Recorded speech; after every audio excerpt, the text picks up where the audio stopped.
Is the land redistribution project being rushed, and who will this affect the most? Members of the public have submitted their views on land expropriation without compensation, but over 700,000 submissions were received.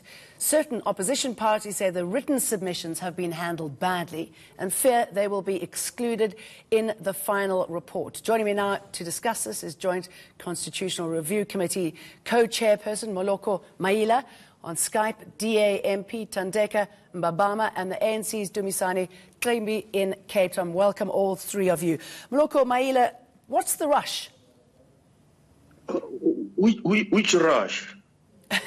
You're trying to get everything submitted before parliamentary recess in 4 weeks' time, and you've still got 700,000 letters that haven't been read.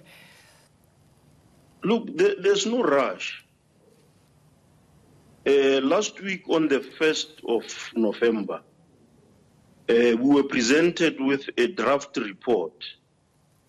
And this draft report encompasses a report on public hearings, a report on written submissions, and a report on oral submissions. So we have 3 standing reports which are ready to be viewed by anybody. What we were doing last week was to receive a draft report which members are still going to engage on Thursday, the 8th, if I'm not mistaken. Okay, let me bring in Thandeka Mbabama. Are you happy with the way this is proceeding? Not really, Jane. I'm not happy at all. Or should I say we as the DA are not happy at all. Why not? Go ahead. I'd like to say that you need to look at land. Yes, you need to look at land as 3 issues. You can look at land as a source of livelihood. You can look at land as a source of historic and social redress. And you can look at land as a source of political mobilization. You said yourself, what is the rush? I feel that the ANC and the EFF are bulldozing this whole process because they are concentrating on the 3rd point that I spoke about. They are just wanting political points for the elections. The reason why I say that is because we received about 700,000 submissions, written submissions, and we received a report, yes, but that report was rejected by the committee. Okay, let me bring in Dumisani Ximbi, if I may.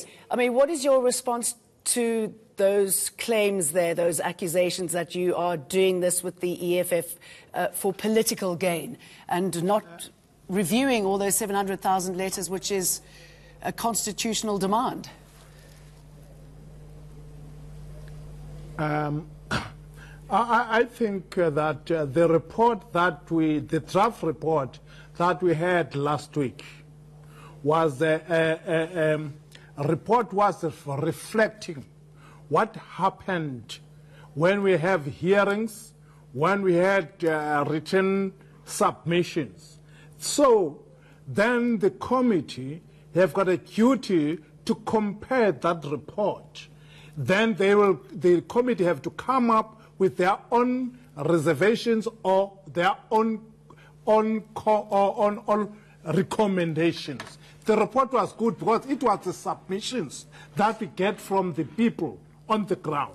So we cannot reject that report.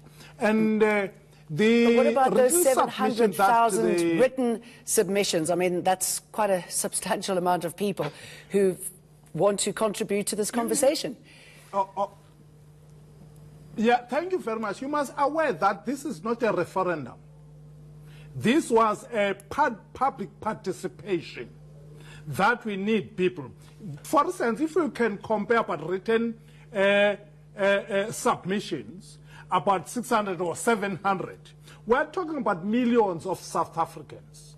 If you had compared that, how many members in our hearings who said that the constitution must be changed So you can, for instance, you know, we are talking about the country which is coming from the a disadvantage, whereby Yes, I mean, most of people doesn't have an opportunity to write, to submit, or, for instance, emails. Yeah, and let me bring Mr. Maila in on this point. I mean, is that the issue here, that possibly many of those written submissions would not have been behind this expropriation bill?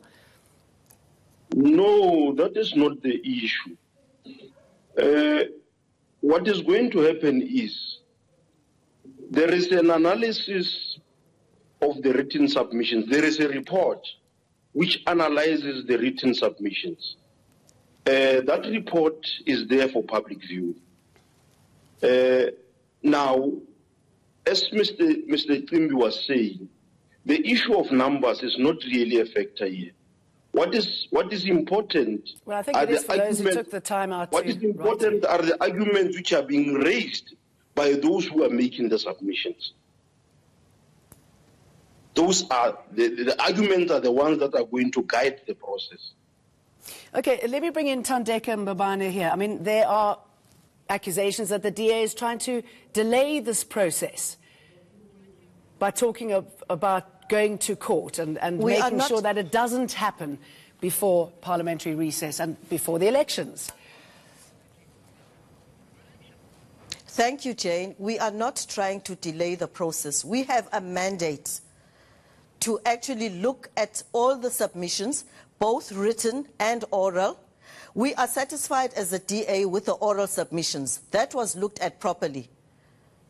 But the written submissions, inclusive of emails, were not looked at properly. The service provider that we as a committee had brought on board. So can I just quickly jump in here? Are you seeing a difference in the content between the written and the oral submissions?